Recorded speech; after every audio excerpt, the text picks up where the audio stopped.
퇴근길에 지하철은 혼잡했습니다. 승강장은 추웠지만 지하철 안은 사람들의 열기로 조금 갑갑하고 더웠어요. 지하철에서 내려 택시를 잡으려는데 좀처럼 잡을 수가 없었어요. 거리는 어둑어둑해지기 시작했어요. 시간 안에 도착하지 못하면 어쩌지? 초조함에 손끝이 차갑게 식기 시작했어요. 몇 번인가 택시를 놓치고 나서야 모퉁이를 돌아 버스가 나타났어요. 작은 버스 안은 집으로 돌아가는 사람들로 가득했습니다.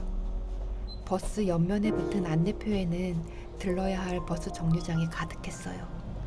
하나, 둘, 셋. 세어보니 앞으로 33정거장을 가야 했어요.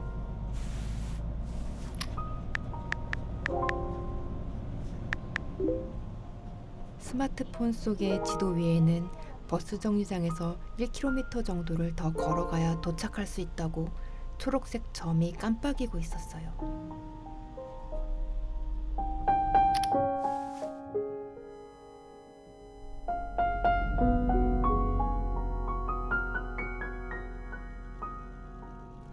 내 고양이의 장례식에 가는 길은 너무나도 멀게 느껴졌습니다.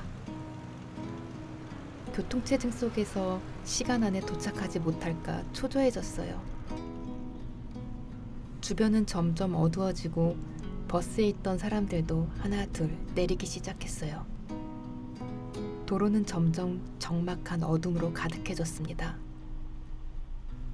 차창 밖의 풍경은 점점 더 황량해졌습니다. 그리고 문득 우리가 처음 만났던 날을 떠올렸어요. 햇살이 쏟아지는 거실에 똑같이 생긴 새끼 고양이 4마리가 놀고 있었어요. 엄마 고양이는 뜻밖의 손님에도 익숙한 듯 그루밍을 하고 있었습니다. 제가 집 안으로 들어서자 신기한 듯 몰려와 멀찍이서 저를 바라봤어요. 멍하니 새끼 고양이들을 바라보고 있었을 때 한 녀석이 무리에서 떨어져 저에게 다가왔어요. 새끼 고양이는 동글동글한 눈동자로 제 눈을 빤히 쳐다보았습니다. 그리고 그 순간 새끼 고양이는 나의 고양이가 되었습니다. 그 순간으로부터 17년하고 5개월이 흘렀습니다. 고양이가 조금 이상하다고 생각했지만 나이가 들어서 그런가 보다 했었어요.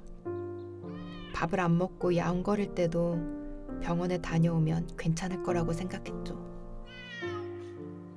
그리고 마음의 준비를 해야 했을 때에도 이미 늙은 고양이니까 담담하게 받아들일 수 있을 거라고 생각했습니다.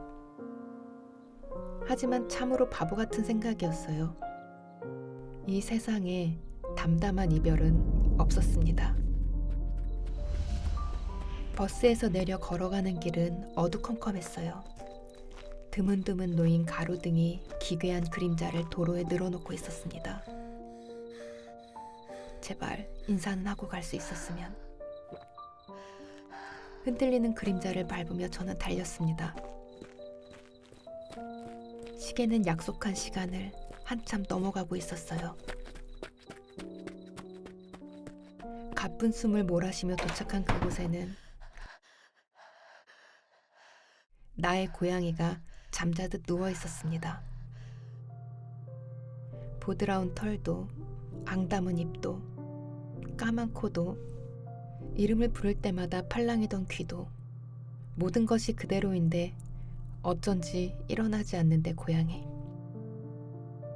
이름을 불러보았지만 대답이 없었어요.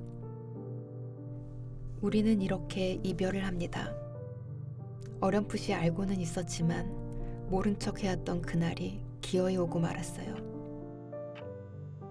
눈물이 마르고 앞에 놓인 커피가 모두 식어버린 뒤에야 저는 다시 내 고양이를 만날 수 있었어요.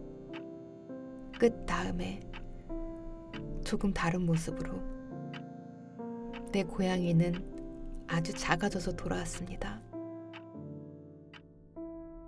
이렇게 작았나? 우리 애기 털뚱이였네. 반짝이는 유골함을 쓰다듬어 보았어요. 차가운 기운이 손을 스쳤습니다. 우리는 만날 때 헤어질 것을 생각하지 않지만 끝은 언제나 거기에 있었겠죠.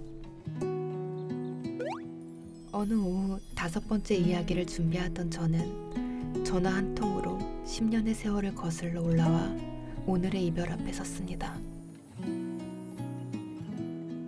담담할 수 있을 줄 알았지만 그렇지 않았고, 곧 추억이 될 줄 알았지만 내 나이 든 고양이는 때때로 슬픔으로 찾아와 여전히 오늘에 남아 있습니다. 이제 안녕, 나의 작은 아기 고양이야. 무지개 다리 너머로 건너가렴.